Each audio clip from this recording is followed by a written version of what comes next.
Welcome to rapid steno. आज का topic है environmental protection acts of India. तो आज हम जानेंगे हमारे एनवायरमेंट को प्रोटेक्ट करने के लिए जितने भी एक्ट्स आए थे। This is just an overview and here is the list. First one is environment related provisions. तो एनवायरमेंट से रिलेटेड जितने भी प्रोविजंस ऐड करे गए थे वो 1976 में 42nd कॉन्स्टिट्यूशनल अमेंडमेंट के थ्रू ऐड किए गए थे under article 48A and 51G। Article 48A में स्टेट की ड्यूटी है to protect environment and wild life and 51G में सिटीजन्स की ड्यूटी है to protect and improve the natural environment.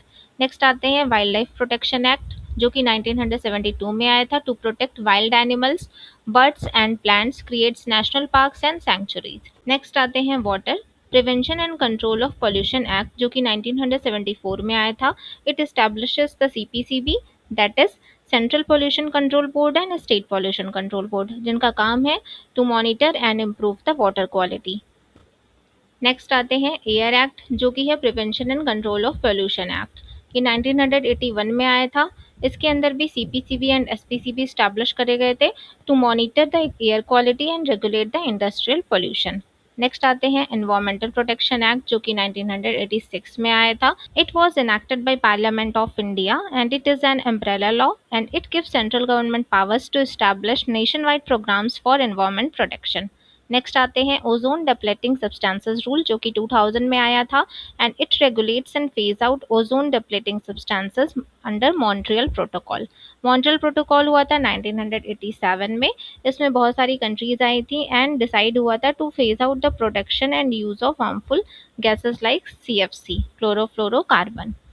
Next आते हैं coastal regulation zone CRZ notification and it was issued by the ministry of environment, forest and climate change under the EPA act.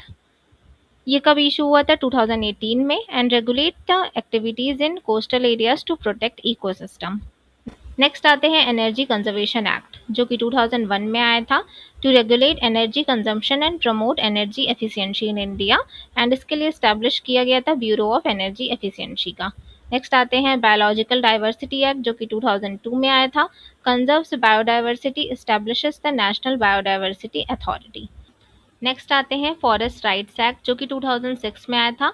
Recognises forest rights of tribal and forest travellers. तो it gives forest travelling tribes rights to live and use and manage the forest land. Next आते हैं national green tribunal act जो कि 2010 में आया था। इसके अंतर्गत नेशनल ग्रीन ट्रिब्यूनल एस्टैब्लिश किया गया था for speedy trial of environmental justice to cases relating to environmental protection and इसका हेडक्वार्टर न्यू दिल्ली में है। नेक्स्ट आते हैं कंपनसेटरी अफोरेस्टेशन फंड एक्ट 2016 में आया था। It manages funds for afforestation and forest regeneration. अब आते हैं PYQs पर। फर्स्ट क्वेश्चन है in which year was the environment protection act enacted in India? 1986। Next है the air act was passed in which year? तो it was passed in 1981। Next है the water act कब आया था? तो water act आया था 1974 में। नेक्स्ट है which act governs the wild life protection in India? तो wild life protection act 1972। What is the main objective of forest conservation act 1980? तो फॉरेस्ट कंजर्वेशन एक्ट का एम क्या है? तो टू कंजर्व फॉरेस्ट। नेक्स्ट है the wild life protection act was enacted in which year? तो it was enacted in 1972। which act regulates the hazardous waste management in India? तो hazardous waste management rules 1989। Next है the public liability insurance act is associated what kind of environmental risk? तो it involves the environmental risk due to hazardous substances। Next है which act provides for the protection of biodiversity in India? तो biodiversity act 2002। Biomedical waste management rules are issued under which act? तो ये under environmental protection act. Next है which act regulates the noise pollution in India? Noise pollution rules 2000। Next है the environment impact assessment EIA notification is issued under which act? तो ये under environment protection act. Next है which act was passed to control ozone depleting substances in India? तो इसका answer है ozone depleting substances act. Next है the air act led to establishment of which authority in India? तो CPCB, that is central pollution control board and state pollution control board in state. Next है which act empowers the government to regulate industries affecting environment? तो environmental protection act.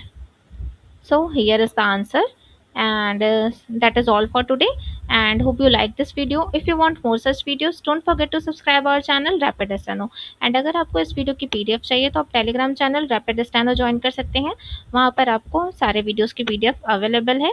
Next आते हैं, जो लोग short hand की preparation कर रहे हैं वो रैपिड स्टैनो सॉफ्टवेयर पे रजिस्ट्रेशन कर सकते हैं फ्री में, एंड प्रैक्टिस कर सकते हैं dictations and transcriptions, general dictations, progressive dictations, all type of dictations.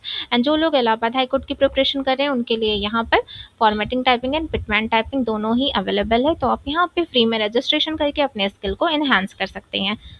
Thank you for watching, and let me know in the comment that how did you like this video. Thank you.